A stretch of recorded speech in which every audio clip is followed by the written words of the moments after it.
It's a day of mourning for India as India's former foreign minister and a veteran BJP leader Sushma Swaraj has passed away at the age of 67. She was admitted to Delhi's AIIMS after she had suffered a heart attack. Sushma Swaraj served as External Affairs Minister during 2014 to 2019 term of Prime Minister Modi. She had also served as a minister under the former Prime Minister Atal Bihari Vajpayee. Sushma Swaraj had a storied career. She also served as the leader of opposition in Lok Sabha during UPA too. She had a slow but steady rise in Indian politics. She was one of the youngest politicians to be sent to the assembly in the state of Haryana. Her family had a solid RSS background, but her tryst with politics started with socialist parties. Subsequently, she shifted to BJP. Sushma in her first avatar was considered to be a conservative face of BJP, but there was more to the woman than what politics of her time wanted her to be. Yes, she created moments for the Indian right, but her independence as a leader was unquestioned. She was forthright and enjoyed great equation with the Congress. When Congress was in power for 10 years, Sushma was the only politician who enjoyed some bond with UPA chairperson Sonia Gandhi. Sushma Swaraj was a wonderful orator.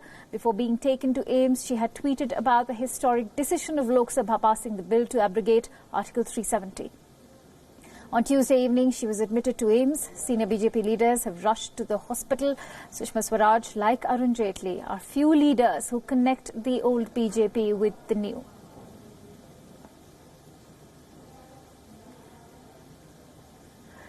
For all the latest, let's quickly go across to our correspondent Nagin Singh, who's closely tracking all the developments from New Delhi. Nagin, what's the latest that we can expect? When is the cremation expected to take place today? Well, for now, the news that we have is that Sushma Swaraj's body, it has been brought here at her residence at Jantar Mantar, and people are still coming in. A few hours ago, BSP Supremo Mayawati also came to pay her last respect over here, and at 11, the mortal remains will be moved to the BJP headquarters in New Delhi, and there the body will be till 3 p.m. so that everyone can come and pay their last respect. And after 3 p.m. the body will be taken for the cremation in Lodi Road, and there the body will be cremated. Well, so far many leaders have visited here, and also they came at the hospital last night, and it included almost all the ministers from BJP. And at the moment what we are getting the news that Prime Minister may not visit here, but he will be visiting at the BJP office for sure, and to pay his last respect. Well, overall, what we can say that here the media is here since last night, and they all have been covering this news, and what we are getting the latest is that at 11 the mortal remains should reach at the BJP headquarters. All right, so at 11 a.m. Indian Standard Time, that's when we can expect the mortal remains to reach BJP's headquarters. Now again, last but not the least, there are several reactions pouring in from the international community also. Do run us through all those international and national reactions. Yes, I mean, the world has reacted to it, almost all the leaders, because she was the person who brought assertiveness to the External Affairs Ministry, and she was the leader who brought solution to many things, such as the Doklam issue, where she really contested the things between China and India, and it was brought to a solution. In the same way, in the case of Kulbhushan Jadhav, she reacted very well, and she brought the case to International Court of Justice when she raised questions on the justice which was given to Kulbhushan Jadhav from the military court of Pakistan. So it's not just the Indian politicians who are reacting to it, but of course the news has reached to everyone, and we are getting news from almost everywhere. And of course on Twitter, many of the politicians and the leaders, world leaders, have reacted, and they have paid their last respect, and they have remembered her for her kindness, because she was someone who was very close to the people on internet. She was someone who used to listen to people. She was very quick to react to people's grievances. Absolutely. And especially the Indians who are living overseas. So she was one of the most famous leaders among the NRIs and the migrants, people who are living overseas, and the Indian citizens. Very rightly said. A politician who was not just popular in her country but abroad as well. Certainly also because she was the former External Affairs of India. And as you rightly mentioned, she was a people's politician. Thank you so much, Nagin, for bringing us all those latest details. For now, let's also go across to our guests who are joining us live at this moment. I'm also joined in by Brahma Chalani, Professor of Strategic Studies at Center for Policy Research. I'm also joined in by Mr. Michael Kugelman. He's Senior Associate for South Asia Program.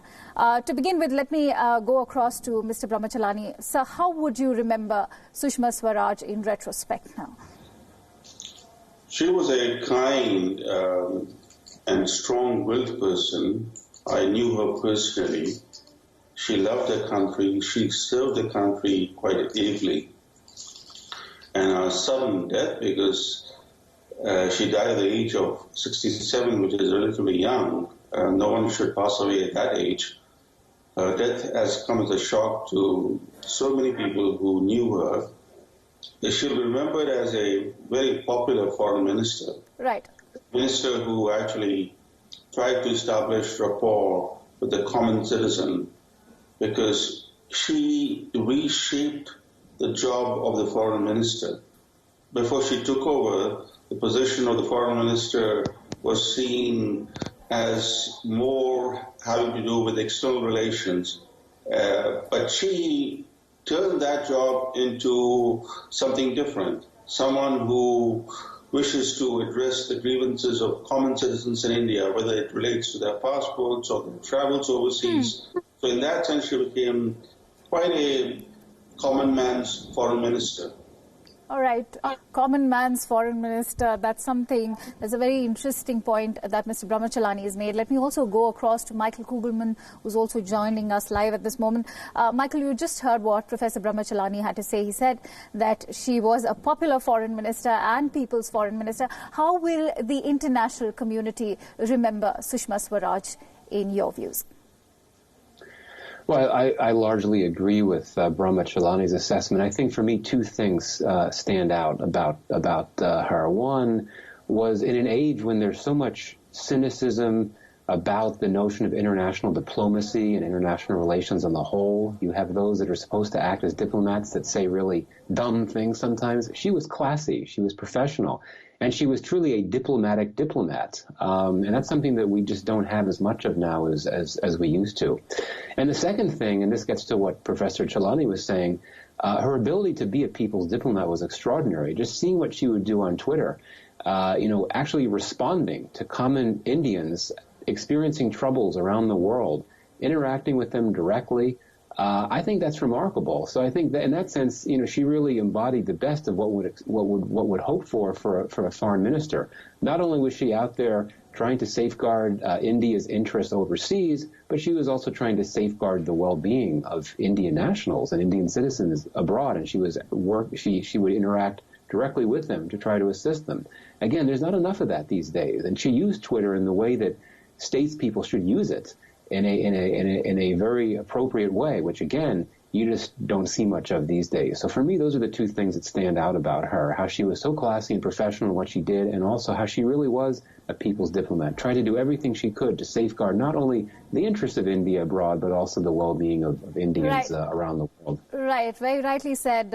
She did safeguard India's interests at the international level. She was social media friendly and, of course, a people's politician. Professor Brahma Chalani, first female spokesperson of a national party, BJP's first female CM, the only female parliamentarian to receive the Outstanding Parliamentarian Award. So many firsts to the many feathers in her cap. How would you brand her as a politician, as somebody who was a stalwart in BJP, especially as a female politician? Don't you think so? Well, she rose to prominence in politics at a very young age. She became a member of the Haryana legislature when she was, I think, just 25 or so. So her rise was quite dramatic in politics. She was with the BJP from almost the beginning of her political career. But as you know, when she was the foreign minister, she underwent a major kidney transplant surgery. that slowed her down considerably. I met her after her surgery. She had become physically frail, but she remained mentally very sharp and strong. I was quite pleased by her mental strength, even when she was recovering from that major surgery. Because kidney transplant is a huge surgery. It's a surgery that carries major risks. And unfortunately, she died not because of the complications from that kidney transplant surgery. She died of a sudden heart attack. So it's ironic that she recovered fully from that major surgery and became robust even physically. And yet, she died all of a sudden, and as you have pointed out, she died just hours after having tweeted. Congratulations to the Prime Minister and his government for having managed to get parliamentary approval for legacy-shaping proposals, including the partial abrogation of Article 370, the doing away with the misogynist clause 35A, reorganizing the state of J&K, including separating Ladakh as a federal territory. These are profound developments, and she was very much following these developments, and then she died very suddenly. So the death has come as a big shock. Absolutely, Professor. The death has indeed come as a big shock. And what's interesting to note here is that her kidney transplant actually took place a few years ago, and yet she managed to be a part of the government even back then, crossing several landmarks in her tenure as the former External Affairs Minister. Now, we will continue with our discussion, Professor Brahmachalani and Michael. For now, let's also have a look at Prime Minister Modi's tweet. He also tweeted about the beloved BJP leader. He has said, and I quote, "A glorious chapter in Indian politics comes to an end. India grieves the demise of a remarkable leader who devoted her life to public service and bettering lives of the poor." Sushma Swaraj ji was one of her kind who was a source of inspiration for crores of people. Sushma ji was a prolific orator and outstanding parliamentarian. She was admired and revered across party lines. She was uncompromising when it came to matters of ideology and interest to the BJP, whose growth she immensely contributed to. Sushma ji's demise is a personal loss. She will be remembered fondly for everything that she's done for India. My thoughts are with her family, supporters and admirers in the very unfortunate hour. Om Shanti.